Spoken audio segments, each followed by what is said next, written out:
Magandang tanghali po, no? Andito tayo ngayon sa fabrication para kuhanin natin yung order ni Sir Board Member Jid Jadjuri ng Titay Zamboanga Sibugay. Ayan, 2 picks of ano po ito? 2 picks of 4 holes, no? Na picks po ito, 4x4 by 8 feet po ito. Ito pong tinatawag natin na picks. Okay?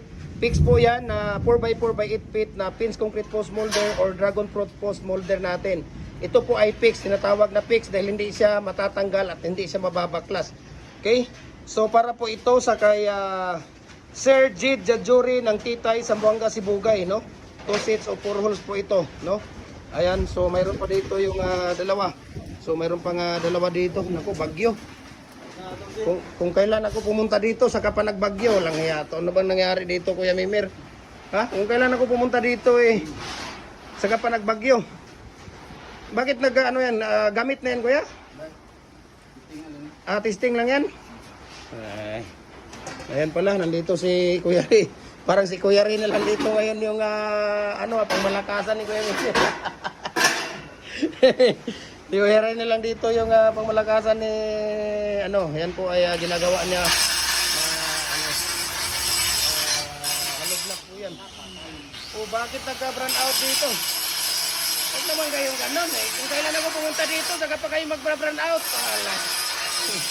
Bakit kanina hindi kayo nag-brand out? Kung kailan ako dumating dito, saka pa kayo mag-bow. Lakas pala ng hangin dito. Grabe ang hangin dito, iba. Dito tayo. So mayroon pala ditong tawag dito. Ano ba to?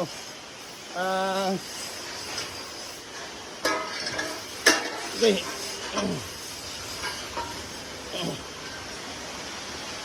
Ayan, standard siguro yan or tawag dito.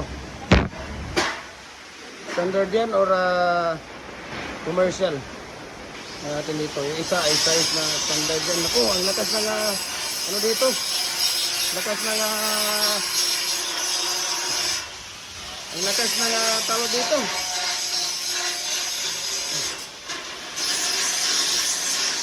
Ayan, si Kuya Miller, yan ang salary natin, no? Yan, papasalamat tayo sa kay Kuya Miller, no? Dahil sa tawag dito, sa patuloy niyang pagsuporta sa ating mga molders, no? Luzon, Visayas, Mindanao, kasi ibang bansa nagpapadala tayo. Kaya follow na po kayo sa ating personal Facebook account, Felix Tan Pagikan Jr. Ang ating Facebook page, Jim Hardware and Kukulamber and Concrete Products. Balulang Brands, Jim Hardware and Kukulamber Concrete Products, ganito ang brands. Triple A and F Kukulamber, ang ating Instagram account, Felix_Pagikan 2000. At saka ang ating YouTube channel natin, Jim Hardware and Kukulamber and Concrete Products po, para updated po kayo sa ating mga video. Ayan. Ayan, so maraming iwan ko kung bakit kaya to. Pagka umuulan din, mayroon na reflection yung camera natin. So ulitin ko po, ito po ay para sa kay tawag dito, no? Kay board member. Ayan, kay Sir Board Member Jid Jadjuri ng Titay Zamboanga Sibugay. Ayan yung sa kanya, no? Dalawa po 'yan. Okay, so grabe ang lakas ng hangin. Iba talaga dito pag umuulan pala.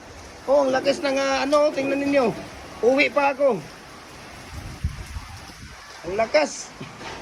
Lakas ng hangin. Paano ako makakauwi nito ngayon? Paano ito mahati doon? Ayan, so tingnan natin dito si Kuya Mimir. Si Kuya Ray. Mga tirada dito ni Kuya Ray. So ito yung mga ginagawa ni Kuya Ray. Yan ang loob ng hollow blocks. Ayan. So ang gamit natin dito na plate ngayon ay 3.5 mm po. Kuya, 3.5 kuya? Plate natin na ginagamit? 3.5 or 3 mm? 3 mm pala yung plate natin na ginagamit dito. Okay.